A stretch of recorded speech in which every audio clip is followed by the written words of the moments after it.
자, 몸이 안 좋으셔가지고 못 오신다네요.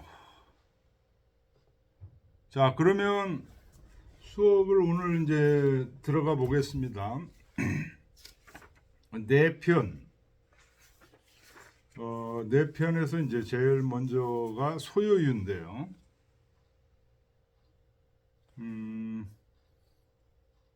이기동 선생님, 시공간을 초월한 절대 세계에서 논의는 것을 소요유라 한다. 인간이 나라는 의식을 가지고 살아갈 때의 자신의 모습은 몹시 왜소하다. 본래 모습을 가지고 살고 있는 사람들의 소유의 세계를 그려서 인간들의 왜소한 모습을 깨우치는 것이 이 편의 주된 내용이다. 이렇게 하셨어요. 그런데 이 장자의 소유를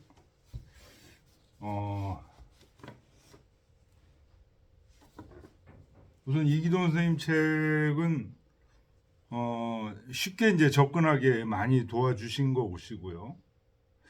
이게 장자라는 책이 깊이가 상당히 있어가지고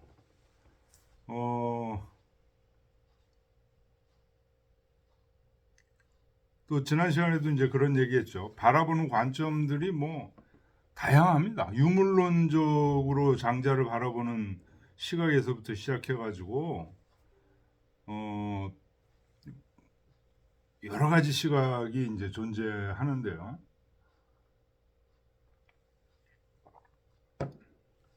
그 중에서도 이제 우리 이기동 선생님께서는 장자의 전체적인 사상의 핵심을 혼돈으로 보는 거죠. 혼돈이라는 게 바로 이 시공간을 초월한 절대 세계를 얘기하는 거죠. 거기서 소요유를 얘기하는데 이번에 이제 강의를 하면서 이게 박세당 선생의 이 책이 이제 박세당 선생의 남아경 이 건곤 두 권으로 되어 있는 건데요. 여기는 뭐 네 편만 있는 게 아니고 외편, 자편까지 다 있습니다. 이분이 이 박세당 선생이 얼마나 연구를 많이 했는지 그 전에 박세당 선생 전에 있었던 장자에 대한 연구서를 총망라한 책이에요. 총망라하고 자기의 견해를 곳곳에 이제 심어놓은 책인데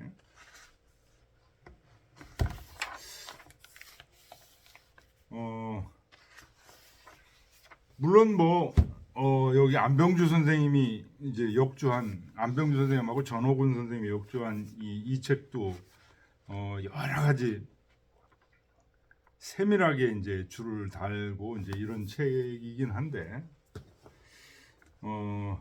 우리 이동 선생님의 이 책과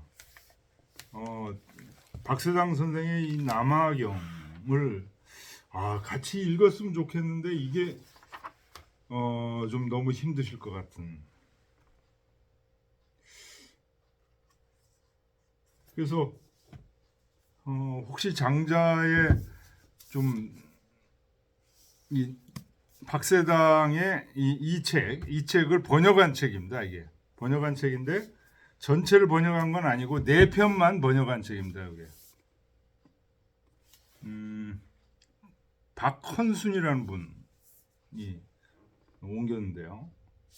박세당의 장자 읽기 이거를 여기 이제 번역이 나와 있으니까요. 뭐 자세하게까지는 못 본다 하더라도 여기서 군데군데 참 읽기 좋았던 부분들이 박세당의 견해 요게 군데군데 다 들어가 있어요. 그래서 박세당의 견해를 장자의 요 맛을 느끼려면요. 일단 이게 한문이 좀 어렵습니다. 근데 어려움에도 불구하고 자주 이렇게 자꾸만 읽으면은 친숙해져요. 친숙해진 다음에 요 박세당의 견해, 우리 이동 선생님 견해도 이렇게 그 부분 끄는 부분에 이제 해설 부분이 나오니까 해설을 보고, 그건 기본적으로 이제 보는 거로 하고 책에 있으니까, 예, 박세당의 견해를 이제 소개를 해드리겠습니다. 요게 파일이 있으면은 파일로 좀 띄우면서, 지난번에 노자의 왕필주처럼, 근데 파일을 못 구했어요. 파일이 없는 것 같아요. 이게 이 박세당.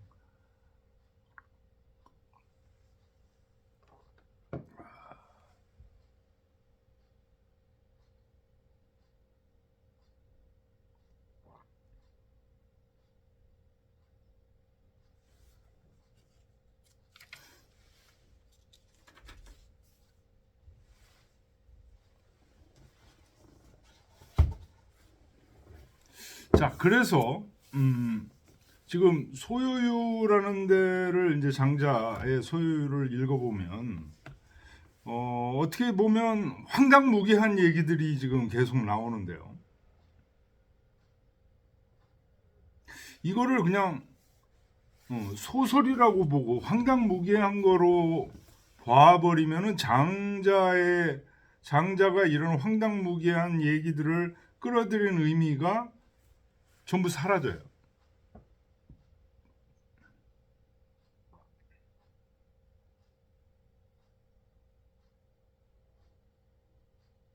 장자가 이 황당무계한 얘기들을 끌어들인 이유는 이 시공간을 초월한 절대 세계가 분명히 있다는 얘기를 지금 하려고 하는 겁니다. 그래서 이 소요유의 그 장자를 한문으로 좀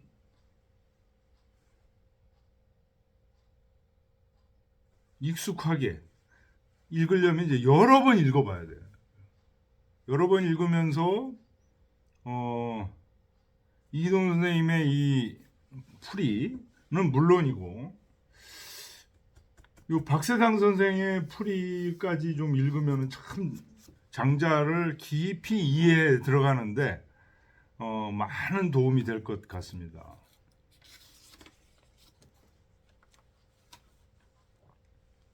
자, 그래서 지금 교재가, 이 남아경 교재가 없으니까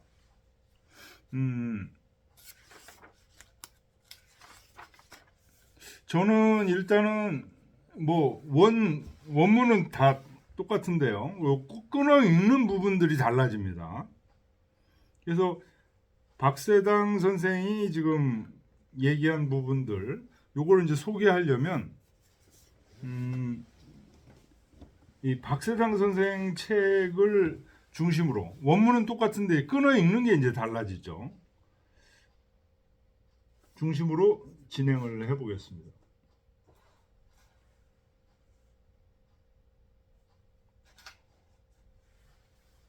자, 첫 문장부터 가보겠습니다. 북명 유어하니 기명이 곤이니 곤지대 부지기 기천리야.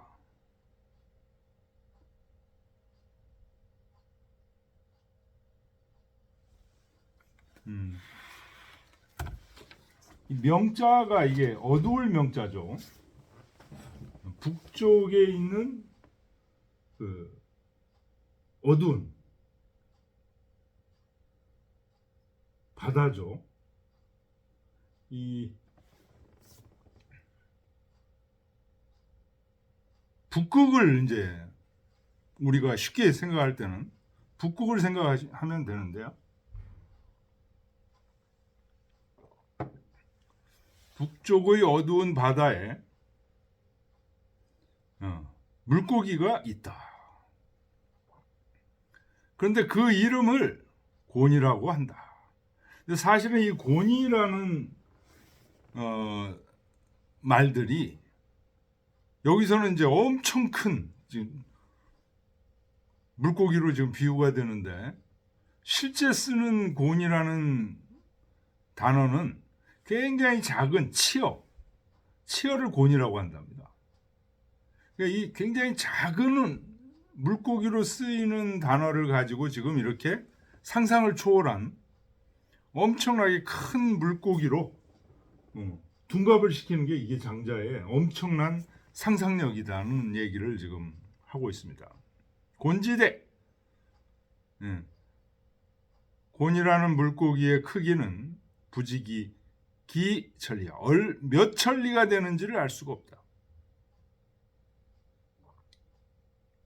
이것이 화이위족 변화해서 새가 되는데 기명이 붕이라.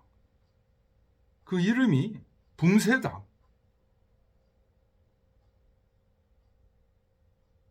요 붕자는 뭐하고 비슷하냐면 봉자하고 비슷. 봉황새 할 때 봉자. 봉자의 옛 글자가 이 붕이라고 합니다. 봉황새와 연관되는 그런 의미죠. 붕지배, 배는 등이죠. 부지기 기천리하라. 몇 천리가 되는지 알 수가 없다.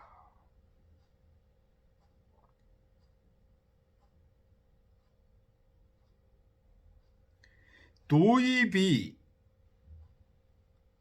하니 기익 약 수천지 운하니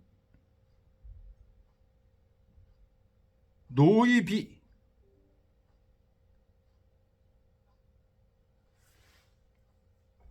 이 노자가 화를 낸다는 얘기가 아니고요.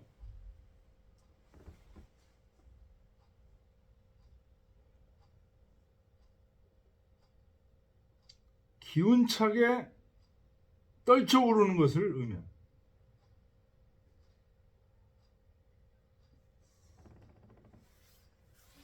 기운차게 떨쳐서 날면 그 날개가 약 수천주. 약은 마치 수천주. 하늘에 드리운 그린 것 같다. 구름 것 같다.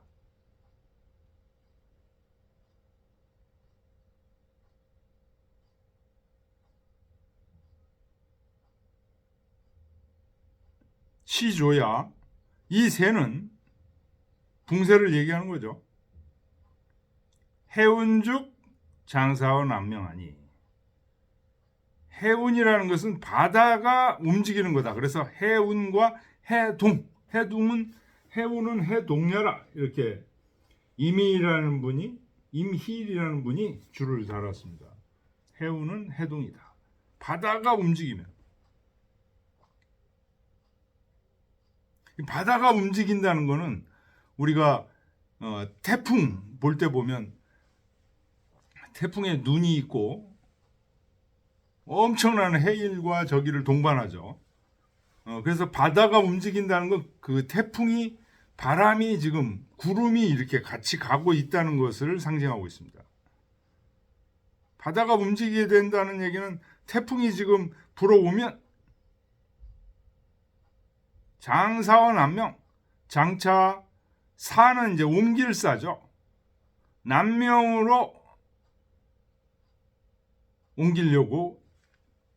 남명으로 가려고 한다. 그러니 옮기려고 한다. 남명자는 천지야라. 위에 북명이 있었죠. 북극에서 남극으로 가는 거죠. 남명은 천지다. 하늘의 연못이다. 남명이 천지니까 북명도 당연히 천지겠죠.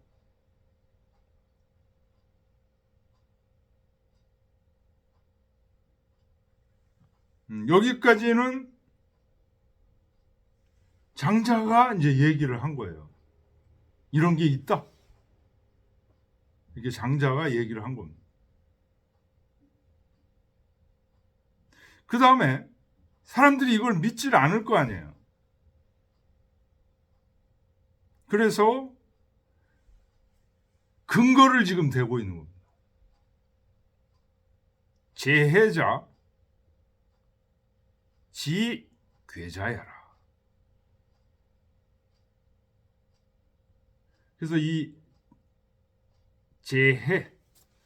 제해라는 책이라고 하기도 하고 어떤 사람이라고도 풀이하는 사람도 있고, 제해라는 책이라고 얘기하는 게 가장 정확하다고 얘기합니다.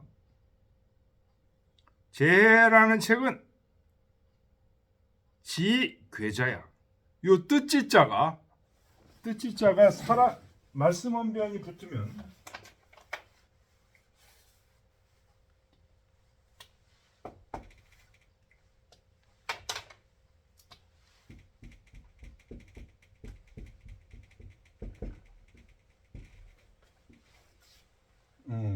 이 시자가 되죠.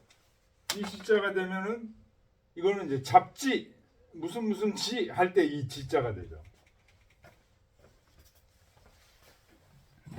그래서 기록한 책이 됩니다. 그래서 지 괴자야. 괴상한 것들을 기록한 것이다. 제해라는 것은 괴이한 것을 기록한 것이다.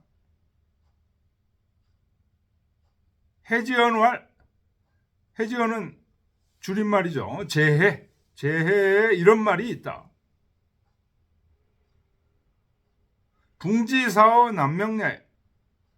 이 붕이라는 새가 남명으로 옮겨갈 때 수격 삼천리하고 물을 치는 거죠. 수격이라는 것은 사실은 격수죠. 물을 쳐. 이 새가, 붕새가 물을 치는데 어디까지 가냐? 삼천리까지 간다.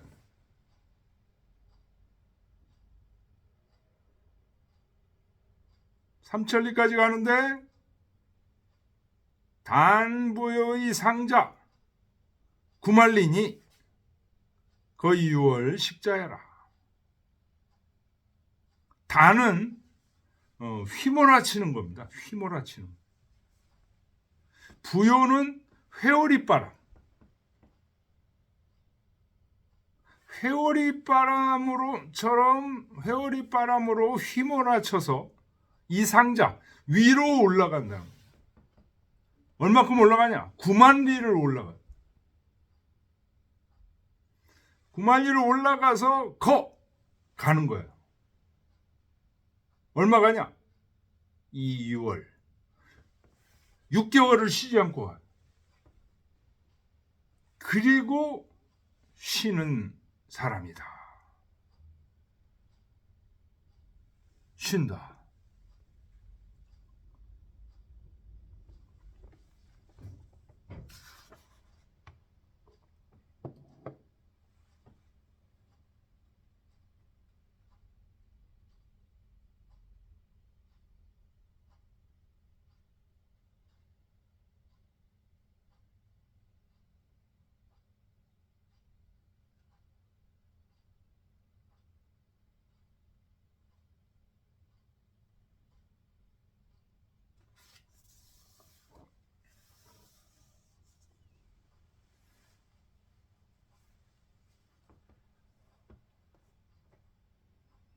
(6개월을) 날아서 쉰다는 얘기는 굉장히 텀이 짧지 않다는 것을 지금 의미한다고 박세당이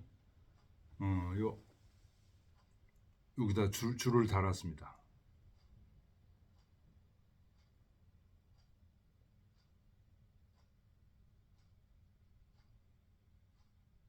자, 그러니까 사실은 똑같은 얘기인데, 하나는 장자가 들은 곤과 붕에 대한 얘기를 한 거고, 또 하나는 괴이한 것을 기록한 제해라는 책 속에 있는 거를 또 기록한 거예요.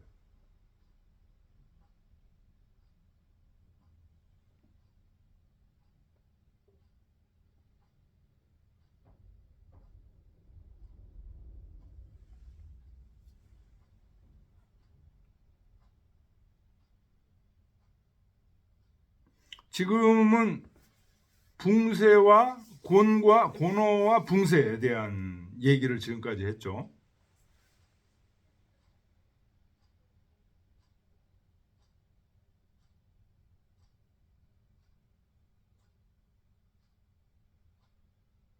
어마어마하게 큰 구만리를 치고 올라가서 거기서 북명에서 남명으로 가는 붕세.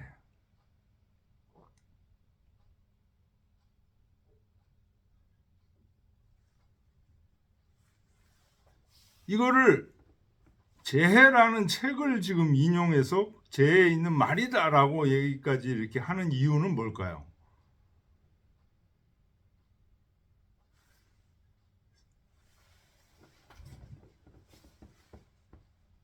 사실에 근거한다는 것을 설명하려고 하는 겁니다. 이 어마어마한 세계, 이게 사실 있다. 물론 처음에는 누구도 믿지 않겠지만, 그렇지만 처음 도입부에서부터 이제 장자의 이 치밀한 그 얘기가 전개되고 있는 겁니다. 믿지 않을 거라고 생각을 하고 이 큰 얘기를 이미 던진 겁니다. 자, 그 다음에 한 얘기가 대단히 어마어마하게 큰 것들 얘기를 하다가 갑자기 작은 얘기를 지금 하고 있습니다. 야마야, 지네야는 생물지 이식으로 상취하라. 야마는 말 그대로 하면 들판의 말이죠. 근데 들판의 말이라는 뜻이 아니고 들판에서 아른거리는 아지랑이를 야마라고 지금 얘기해요. 아지랑이와 지는 떠다니는 먼지, 진도 먼지고 애도 먼지죠. 이런 것들은 생물지 이식으로 상취하라. 살아있는 생물들이 식은 이제 숨 쉬는 거죠.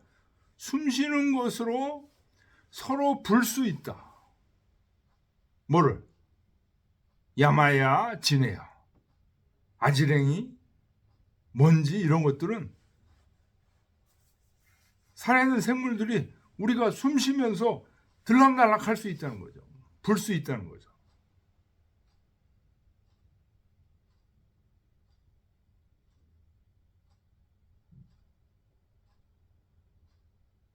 여기 줄을 보면 요 식이라는 거, 숨 쉰다는 것은 모두 기가 하는 것이다. 기가 만들어내는 거. 그러면서 천지에 가득 차 있는 거다. 별거 아닌 것 같지만, 자, 앞에서 지금 붕세, 고노 어마어마하게 큰 얘기를 지금 하다가 갑자기 거시의 세계를 얘기하다가 갑자기 미시의 세계로 지금 들어온 겁니다. 왜 거시의 세계를 얘기하다가 미시의 세계로 들어왔는 건지 그 이유를 이제 서서히 풀어보려고 합니다. 천지창창 기정생냐, 하늘이 창창 푸르고 푸른 거죠. 이게 하늘이 푸른 저 모습은 그게 하늘의 본래의 색인가? 기원이 무소지극냐, 그 하늘 끝이 너무 멀어서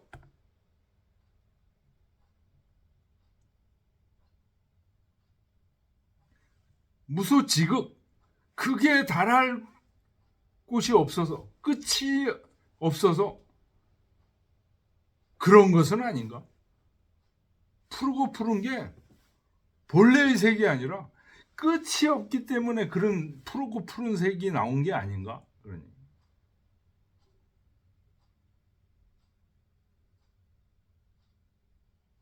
자, 지금 하늘의 이 푸르고 푸른 색은 지금 아래에서 지금 하늘을 바라본 거죠.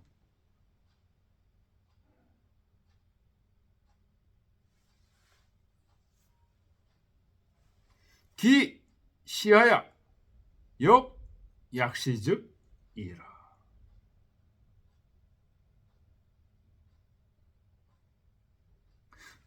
여기서 기는 그 하늘이에요. 끝이 그 끝이 어딘지 알 수 없는 그 하늘이 시하. 지금 아래를 바라보면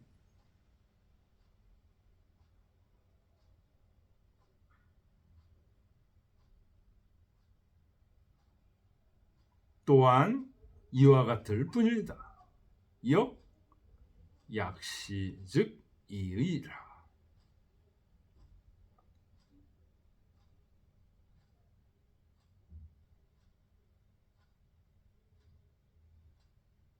자, 지금 주를 보면 위에서 땅을 보는 것이 인간이 땅에서 하늘을 보는 거하고 같다. 이렇게 줄을 달았습니다. 곽상.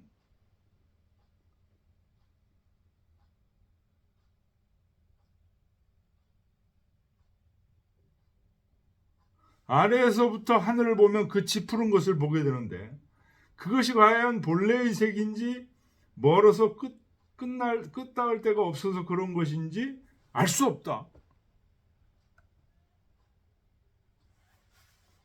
자, 박세당이 여기다가 지금 이렇게 줄을 달았습니다. 이 한 구절을 풀이하는 자들이 의견이 많이들 같이 하다. 요 구절. 자, 붕세망 얘기하다가 갑자기 미시의 세계를 얘기하다가 하늘의 색이 그 바른 색인가? 지금 이거를 얘기해. 하늘에서 여기 보면은 또 파랗지 않을까? 지금 이 얘기. 이 얘기에 대한 해석들이 분분하다는 거예요. 그런데 박사장이 볼 때 장자의 뜻은 아지랑이와 면지가 아주 가볍고 미세하기 때문에 숨에 의해서 부러져서 날 수가 있다. 그런데 저 큰 날개, 앞에서 얘기했던 붕새, 고노, 반드시 성대한 바람의 힘을 의지해야만 이에 날 수가 있다. 아지랭이와 먼지는 그냥 가볍게 날 수 있는데 붕새, 고노는 엄청난 힘을 들여야만 날 수가 있다. 사람이 아래에서 하늘을 볼 때 단지 그 지푸른 것만 보이는 것은 본래 멀기 때문에 그런 것이다. 하늘에서 아래를 내려보는 것도 또한 이와 같은 데에 불과하다. 그렇다면 9만 리 사이에 무릇 바람이 쌓인 것을 어찌 헤아릴 수 있겠는가? 이것이 붕새 같은 큰 새가 의지해서 날 수 있는 까닭이다. 라는 것이 아니겠는가?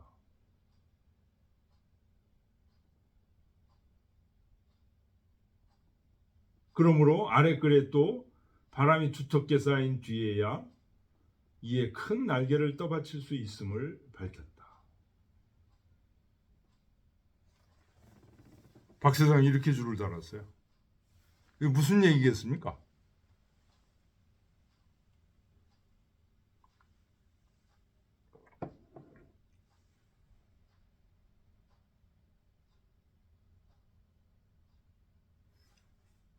단적으로 얘기하면 우리는 지금 이 붕세, 고노 이런 얘기를 듣고서 에이 그런 게 어딨어.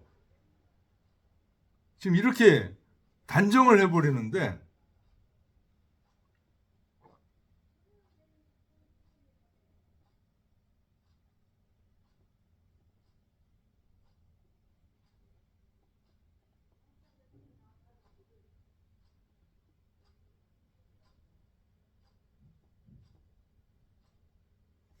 그게 진짜 있을지 어떻게 우리가 알겠느냐는 겁니다.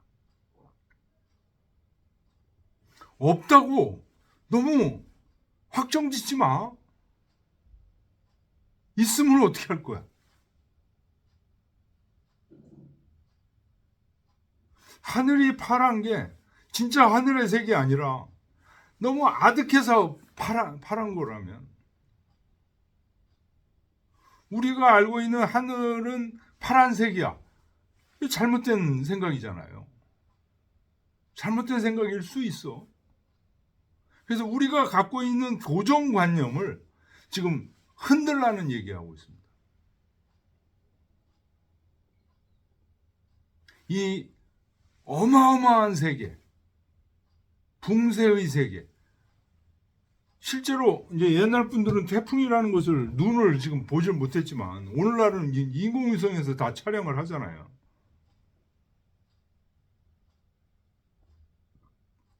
태풍이 정말 9만 리를 올라가는 거죠.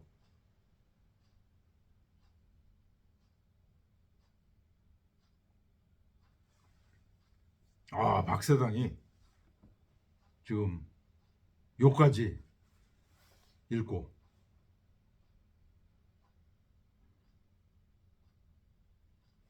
요까지가 이시야 여기야.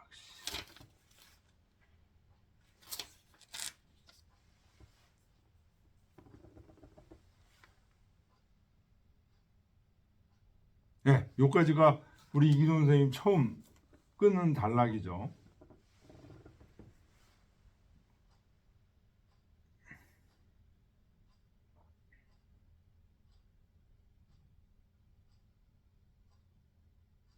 우리 이기동 선생님 해설을 한번 보겠습니다. 나라는 의식을 가지기 전에는 사람은 자연이었다. 하늘도 자연이고 땅도 자연이고 태양도 자연이고 구름도 자연이며 바람도 자연이다. 그러므로 본래 모습에서의 사람은 하늘이기도 하고 땅이기도 하며 태양이기도 하고 바람이기도 하다. 그러므로 그의 존재는 무한하고 무궁하였다. 그러나 일단 나라는 의식을 가지고 난 뒤에는 자기의 육체만이 나의 전부가 된다. 지구상에 7억의 인구가 살고 있다면 나는 7억분의 1에 불과한 왜소한 존재이다. 이 우주에는 지구만 있는 것이 아니다. 무한한 공간이다. 이 무한한 공간에서 보면 나는 무에 가까운 존재이다. 이 무궁한 시간에서 보면 나의 일생은 순간에도 미치지 못한다. 이처럼 날아가는 의식을 가지고 살아가는 인간은 너무나 왜소하다. 이를 장자는 9만 리 상공에서 바라본 존재와 같은 것으로 표현하고 있다. 요거 얘기가 중요하네요. 9만 리 상공에서 바라보는 먼지와 같은 존재. 요게 나라는 의식을 가지고 살아가는 인간의 왜소한 모습에 해당된다는 거죠. 9만 리 상공에서 위에서 살고 있는 인간들을 바라보면 마치 바람에 날리는 한 점 티끌 같은 존재에 불과하다. 곤이나 붕은 물론 상상의 동물이다. 장자가 이 상상의 동물을 등장시킨 것은 아무 걸림없는 삶의 내용을 설명하기 위한 방편이다. 사람의 삶에 있어서는 걸림이 많다. 아침에 일어나 양치를 하고 세수를 한다. 옷을 깔끔하게 차려입고 향수도 약간 뿌린다. 그래야만 남의 눈치를 보지 않을 수 있다. 회사에 가서는 상관에 깍듯이 인사를 해야 한다. 그리고 열심히 일하는 모습을 보여야 한다. 어느 하나 자유가 없다. 이런 삶은 피곤하다. 이 피곤함을 퇴근길의 한 잔 술로 달래보지만 다음날 일어나면 어김없이 같은 내용의 삶이 되풀이된다. 생각할수록 숨이 막힌다. 이러한 삶에서 벗어날 수는 없을까? 있다. 그것은 붕세가 되는 것이다. 걸리는 것 하나 없는 9만 리 상공으로 날아 올라가 마음 내키는 대로 날아가는 그 붕세가 되는 것이다. 그러면 어떻게 하면 붕세가 될 수 있을까? 이거는 좀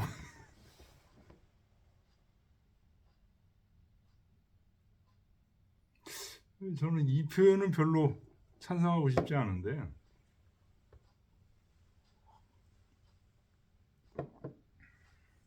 퇴근길에 한 잔 술로 달래본 내용의 삶이 되풀이된다.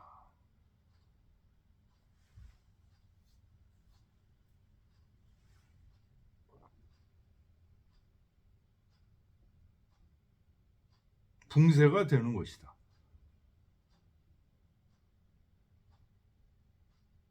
붕세가 되는 방법이 있다는 거죠. 이근원 선생님도 지금. 장자도 그렇게 봤고 박세장도 지금 그렇게 보고 있습니다. 붕세가 되는 방법이 있다.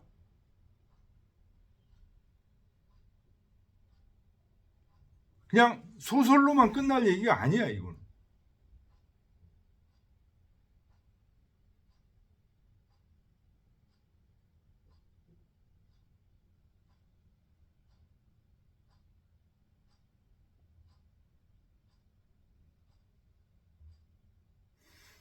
붕세가 그렇게 나는 어마어마한 세계가 있고 우리가 그런 존재가 되는 길이 있다.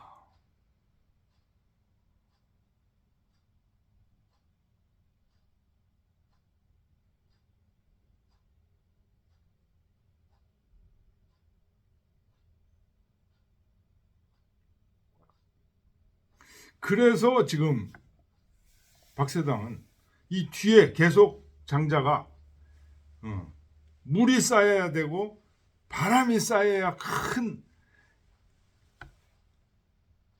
붕세가 날 수 있고 큰 물건들이 날 수 있다는 얘기들을 그래서 지금 계속 하고 있다.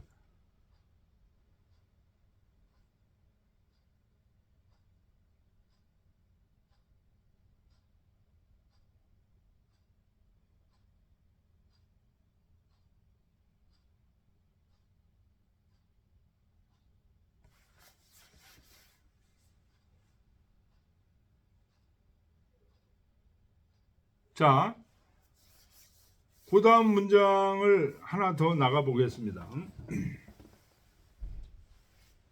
차부 수지정야 부르즉 부대주야 무력하니 복배수어 요당지상즉 개위지주하고 여기까지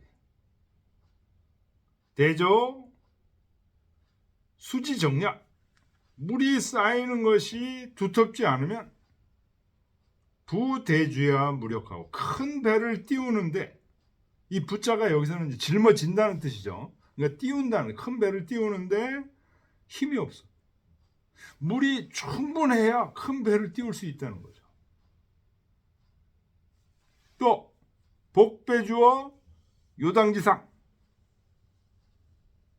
복배주 한 잔술을 엎어.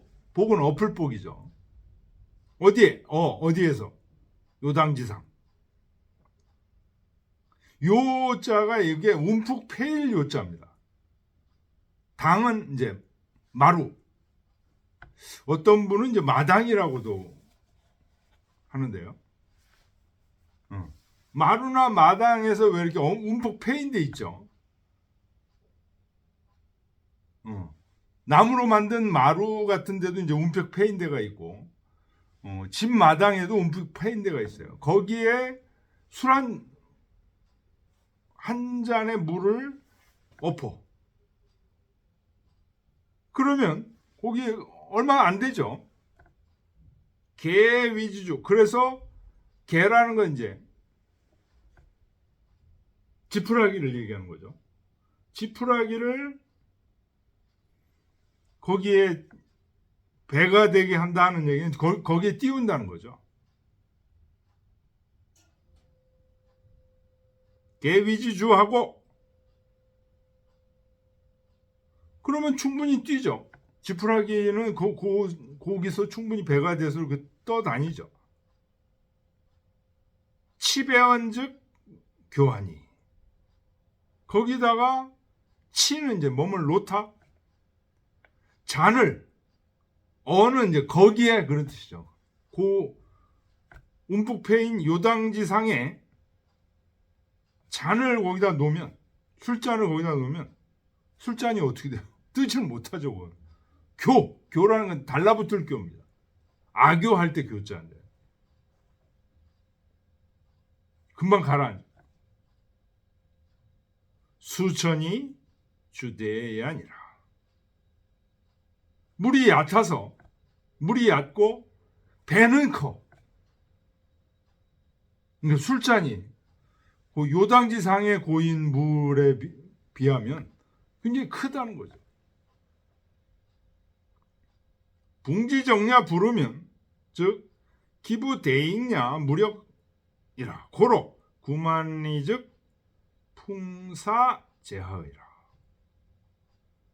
마찬가지로 물이 깊어야 큰 배가 뜰 수 있듯이 바람이 쌓이는 게 풍지정야, 바람이 쌓이는 게 두텁지 않으면 기부대익냐, 큰 날개를 짊어지는 게 큰 날개가 힘이 없어. 이게 깊은 바람을 짊어져야 이 큰 날개가 확 피는데.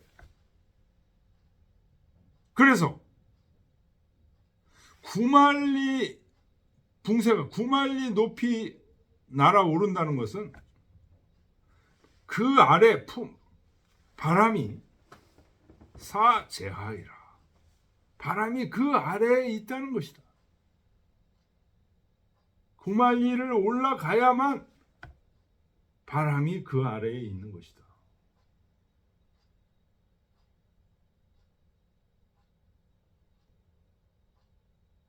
구만리를 올라가야 충분한 바람이 그 아래에 있게 된다. 이런 뜻이다.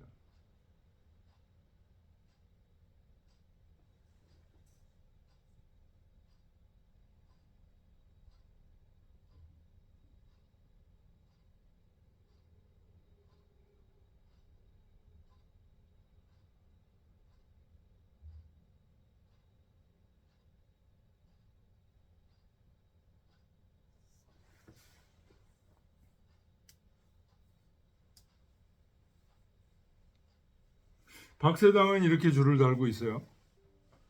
지푸라기가 한 잔의 물에서 배가 되는 것은 또한 아지랑이와 먼지가 숨에 의해 불려져 공중에 뜰 수 있는 것과 같다. 야마, 진해. 이게 생물이 숨 쉬면서 이렇게 하는 거. 아주 작은 미시세계를 지금 얘기하고 있는 거죠. 지푸라기가 한 잔 물 속에서 뜨고 있는 것. 이것도 아주 미시의 세계죠. 미시의 세계가 있는 반면 미시의 세계가 있다면 거시의 세계도 있다는 거예요. 우리는 거시의 세계, 붕세의 세계 이건 없다고 지금 보는 거잖아요. 있는지를 어떻게 아느냐는 거예요.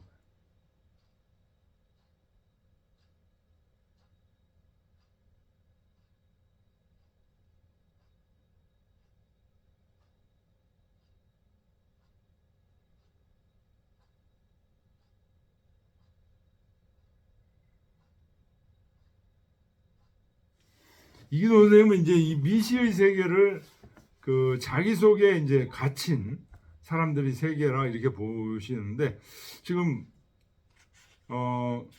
박사장도 그렇고 일반적인 분들의 견해는 그런 식으로 이제 처음부터 얘기하는 게 아니고 미시의 세계와 거시의 세계. 지금 거시의 세계 많이 혼돈이다 지금 이런 얘기를 하고 있는 게 아니고 미시의 세계와 거시의 세계가 미시의 세계 존재하잖아요. 거시의 세계도 존재한다는 거예요. 충분한 바람과 충분한 물의 깊이가 쌓였을 때만이 뜰 수 있는.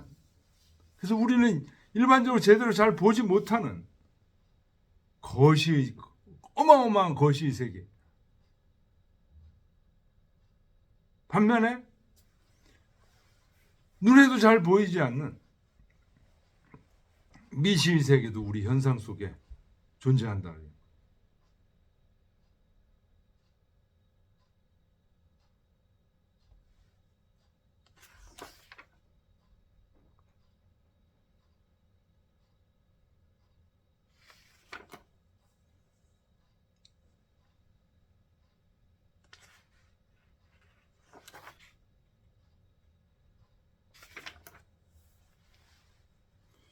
요까지 지금 이어지는 거네. 이후에 내 금 배풍하여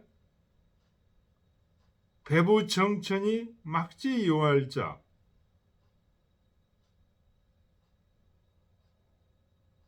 이후에 내 금장 도남하리라. 그래서 구만리나 높이 올라가서 바람이 충분한 바람이 아래에 있은 이후에 그런 얘기입니다. 이후에 이제 바람을 등지고서 배풍하여 배부청천 푸른 하늘을 등에 지고 막지 요할자 요할이라는 건 막히는 겁니다. 막지 요할 막힐 게 전혀 없은 연후에 남쪽으로 내려간다.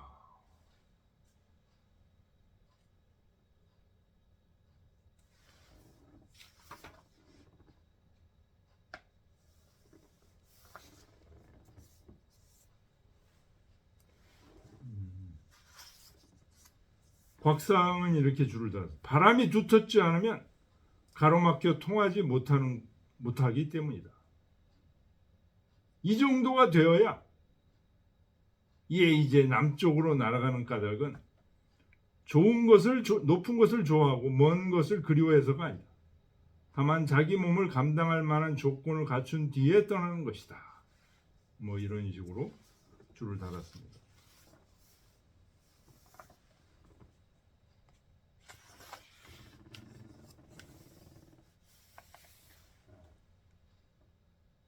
네, 조여 학구 소지. 요거는 또 이제 다른 얘기니까 얘기가 이제 같은 얘기인데 다른 전기는 좀 쉬었다 하겠습니다.